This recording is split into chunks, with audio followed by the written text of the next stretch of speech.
Bleu-Serre.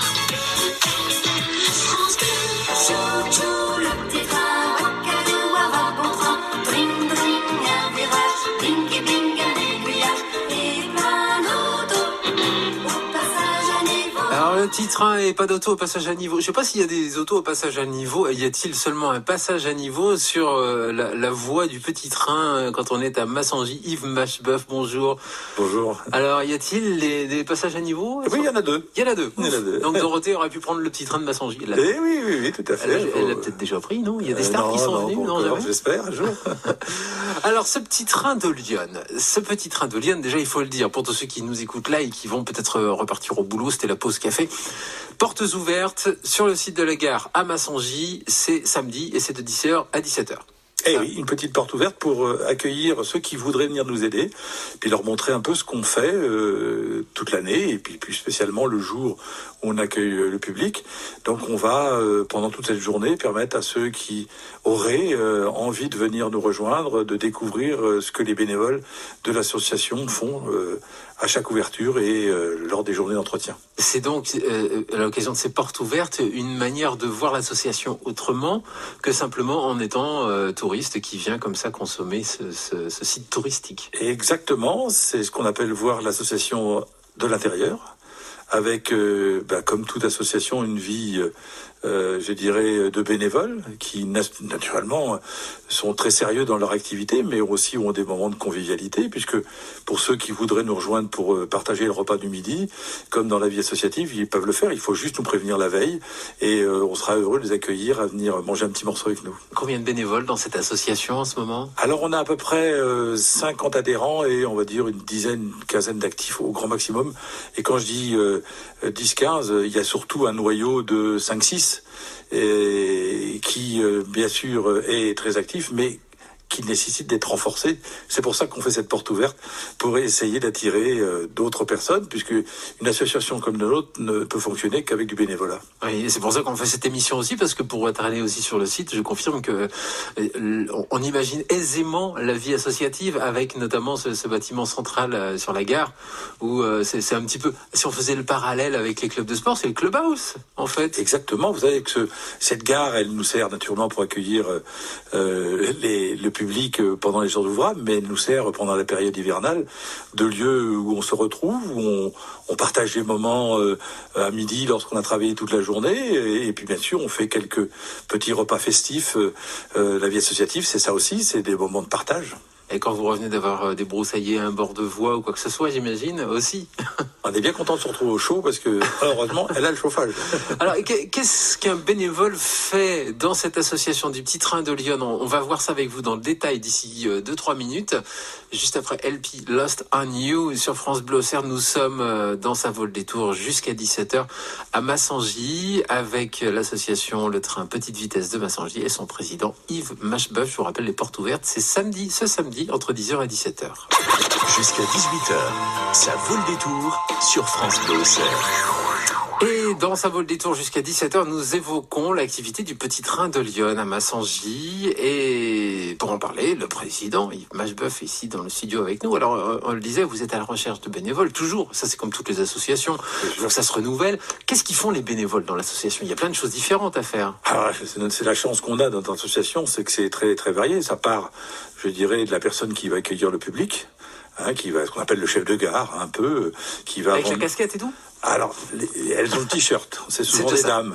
Il n'y a pas que des dames, mais c'est souvent des dames nos épouses souvent, qui gèrent ce qu'on appelle l'accueil du public, qui vont vendre les billets, renseigner les personnes, et en même temps, ce qu'on appelle faire la gestion quantitative du train, c'est-à-dire remplir les registres de sécurité qui nous sont imposés par la réglementation, et en fin de compte, gérer, tout le public qui est sur la gare. Ça, c'est l'activité, je dirais, contact fort du public. Après, derrière, on a des tâches qui sont liées au conducteurs de train. Ces tâches-là, elles vont être surtout d'emmener les passagers en toute sécurité, avec naturellement des compétences différentes dans chaque train, puisqu'il va être 2 systématiquement pour conduire. Un chef de train qui a toute la compétence, lui, sécuritaire et de conduite, et bien sûr un mécanicien qui va l'assister pour changer les aiguillages et vérifier et l'assister dans tout ce qui est lié à la sécurité. Il faut être formé pour ça très officiellement, ou sur le tas, ça peut suffire? Alors, les formations se font sur le tas, elles se font par l'encadrement des chefs de train compétents. Hein, et on a ce qu'on appelle un responsable sécurité dans l'association qui assure l'ensemble des formations. Et par contre, on a dans le cadre de la réglementation, une obligation de vérifier le niveau, je dirais, de compétence de chacun. Et en général, pour être mécanicien, on y reste à peu près 2 ans si on conduit régulièrement.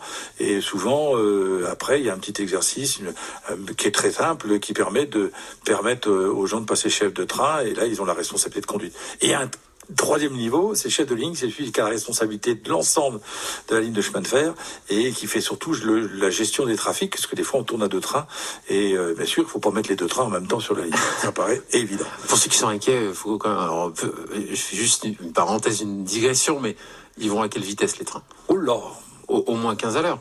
Même pas. Voilà. On circule entre 10 et 12 km/h. D'accord, voilà. C'est pour donner quand même une idée des enjeux, parce que là, on parle des postes, et il y a des gens qui doivent se dire, ah ouais, non, mais là, en fait, j'en rêverais, mais je pourrais jamais être mécanicien sur un train. Alors, c'est très simple, puisqu'on prend même les enfants à partir de 16 ans, enfin, les adolescents à partir de 16 ans. D'accord. Donc, on les prend en formation, on en a déjà formé plusieurs, et on a des jeunes qui ont une vingtaine d'années qui conduisent. Ça fait partie aussi du plaisir. On a des femmes aussi qui conduisent. Aujourd'hui, c'est ouvert à tous, hein, et c'est très simple. Il faut juste un peu de patience, ça fait toujours un peu peur. Le seul avantage qu'il y a, c'est qu'il n'y a pas de volant. Donc c'est déjà un souci de moins. En même temps, il y en a qui cherchent le volant la première fois en arrivant. Il y a un élément de moins pour ceux qui savent déjà conduire. En fin de compte, il y a un élément de moins. Non, ce qui est très intéressant dans la conduite, c'est la maîtrise d'un convoi avec la charge. Ouais, anticiper dans le freinage et des choses comme ça. Et donc la grande délicatesse qu'il faut avoir, c'est pouvoir démarrer le convoi avec toute la douceur et l'arrêter avec toute la douceur qu'il faut. Ça, c'est plus délicat. Ça se fait progressivement. Et puis après, il y a la maîtrise des conditions atmosphériques. C'est-à-dire que concrètement, lorsqu'on arrive avec des temps pluvieux, les rails, ça glisse. Donc, il faut anticiper, ralentir. En sachant que le ligne de chemin de fer n'est pas plate. Hein, donc, il y a des moments où ça descend bien. Donc, il faut savoir ralentir au bon moment pour pouvoir s'arrêter en toute sécurité à chaque endroit où c'est nécessaire. Donc, globalement, c'est un niveau d'apprentissage intéressant. D'ailleurs, tous ceux que j'ai vus chaque année se former, ils prennent un plaisir fou et on attend tous ceux qui veulent goûter à ça. En tout cas, samedi, on permettra à ceux qui veulent faire leur premier essai de conduite de pouvoir monter non seulement dans les locaux tracteurs, mais aussi de les conduire un petit peu. Alors donc, on a vraiment là toute la gare et tout le personnel, j'allais dire SNCF, mais il y a aussi les cheminots, ceux qui sont là dans l'entretien aussi de la ligne. C'est les mêmes ou c'est dans les bénévoles? Il y a aussi des gens qui se consacrent vraiment. Quand même. Vous voyez, notre mécanicien que je salue là au passage, notre ami Gérard, qui nous a rejoint il y a 3 ans, 3-4 ans, qui lui est un amoureux de la mécanique. Alors lui, il travaille beaucoup avec quelques bénévoles l'hiver à préparer, entretenir, changer les moteurs. Là, c'est celui qui est passionné de mécanique et de la mécanique ancienne. Faut qu'il le rejoigne parce que là, il va se régaler. Il y a de quoi faire. Et c'est pour des passionnés. Donc chacun, un peu suivant ses affinités, a un peu sa spécialité.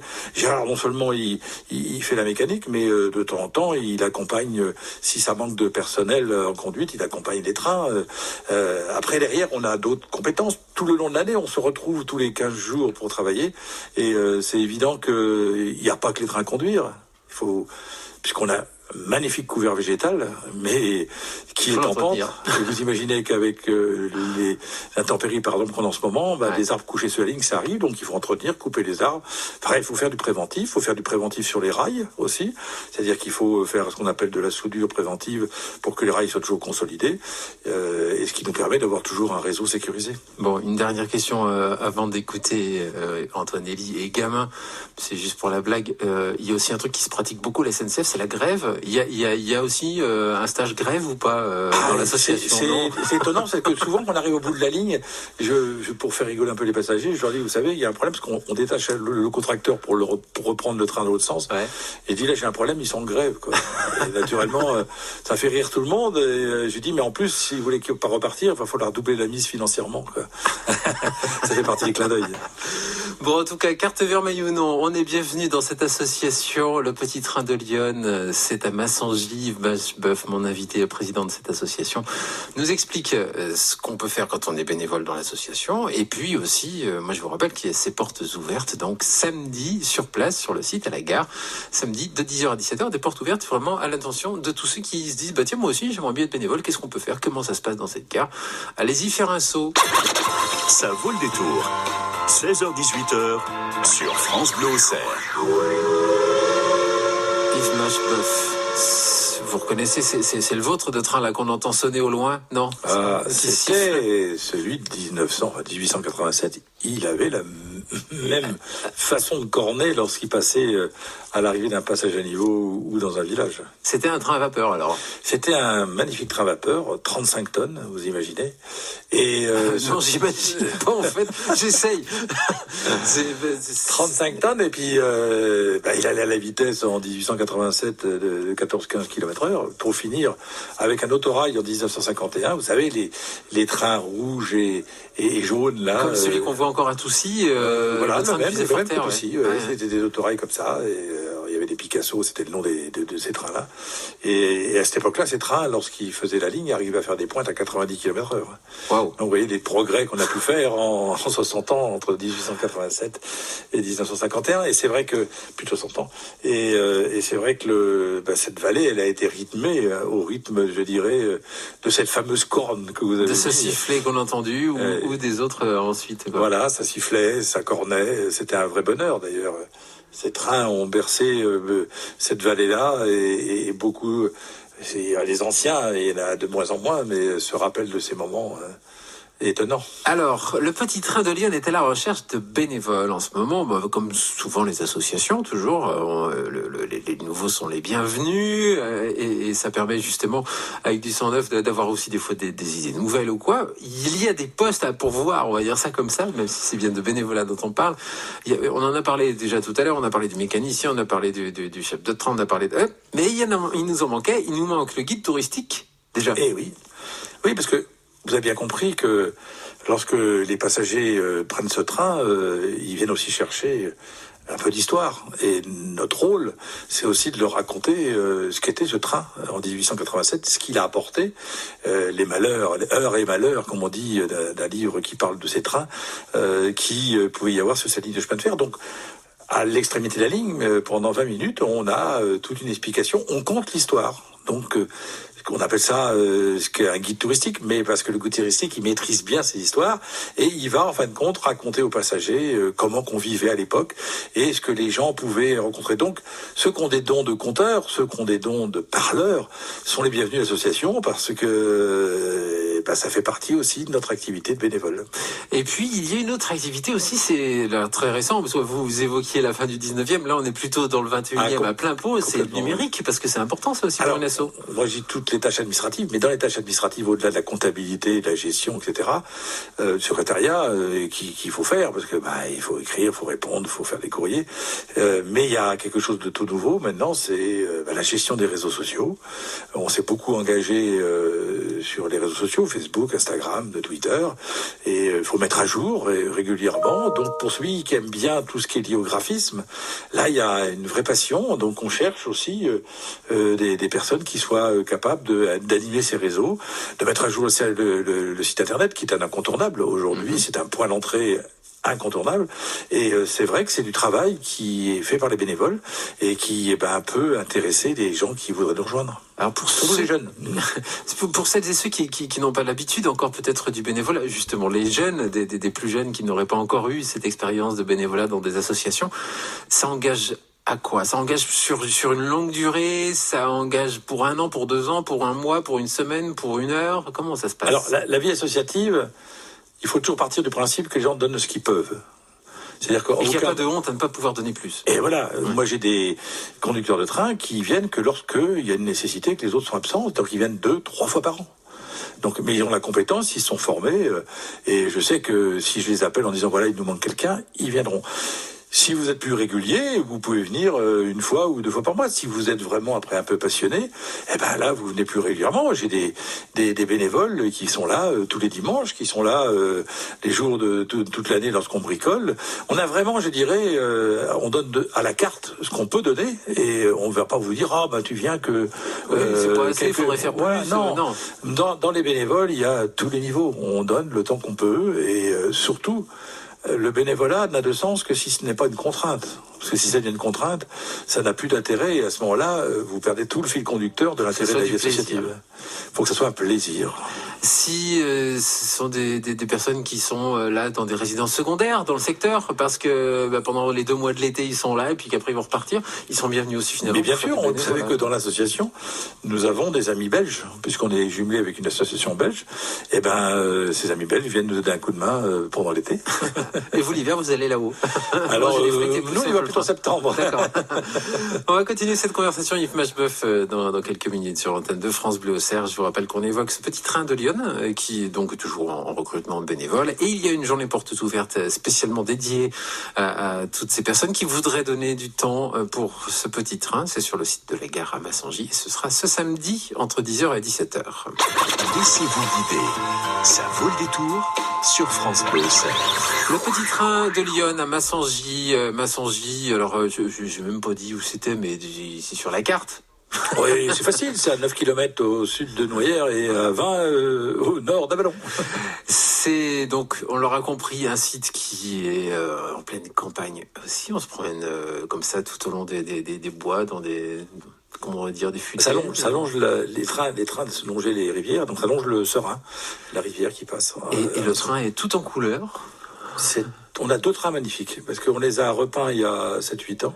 Et on a décidé de prendre des couleurs plutôt gaies, parce que d'abord, on a aussi des enfants, et on a un beau bleu et on a un beau bordeaux. Et le site, donc quand on arrive sur le site de la gare, c'était déjà un site de gare à cet endroit-là où c'est vous Non, les anciens qui ont créé cette association il y a 37 ans ont comblé en fin de compte, il y avait un ancien champ, mais qui était en profondeur. Ils l'ont comblé en prenant la butte pour faire une grande plateforme pour faire parking et aussi pour accueillir la boucle de retournement et la gare et aussi des ateliers puisqu'on a un grand gare qui nous permet de ranger les rames de voyageurs et de faire la mécanique l'hiver. Alors, Yves Macheboeuf, donc on résume, le samedi entre 10h et 17h, n'importe qui vient pour prendre des infos, pour visiter... Alors, pour visiter et prendre des infos, pour devenir bénévole ou en tout cas dans... Oui, même si les gens qui veulent venir voir, c'est avec plaisir qu'on les accueillera. Je veux dire, on ne demande pas de signer à la fin de la visite. Non, pas du tout. Je pense que chacun peut venir découvrir un peu ce que on peut faire, des ateliers et autres. Et puis on a prévu un peu des moments je dirais comme des ateliers, puisqu'on a prévu de rassembler les gens qui veulent savoir comment que ça se passe à la gare, ou pour conduire des contracteurs. Là, c'est toutes les heures. On prendra les gens en petits groupes. Et puis pour ceux qui veulent plus la mécanique ou l'entretien, dans le hangar, ils pourront découvrir le matériel qu'on dispose et la manière dont on fait un travail, puisqu'on va jusque, je vous dis, à remettre des nouveaux moteurs. Donc c'est vraiment de la mécanique lourde, comme on peut dire, et qui permet à celui qui veut se faire plaisir, vraiment de se faire plaisir. On trouve toutes les infos aussi en passant par le site internet lepetittraindelyon.fr. Il n'y a pas de L, c'est le petit train de Lyon. Oui, il n'y a pas d'apostrophe. De Lyon, pardon. Ah ben non, ici, il y a tout est attaché sauf l'apostrophe. Ok, lepetittraindelyon.fr, réseaux sociaux, comme vous le disiez, donc là, toutes les infos.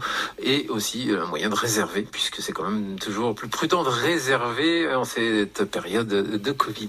Merci d'être venu jusqu'à nous. Vous repartez cette fois-ci en voiture, je le sais bien. Oui, il n'y a plus de ligne de chemin de fer. Et je vous dis à bientôt, Yves Macheboeuf. Merci.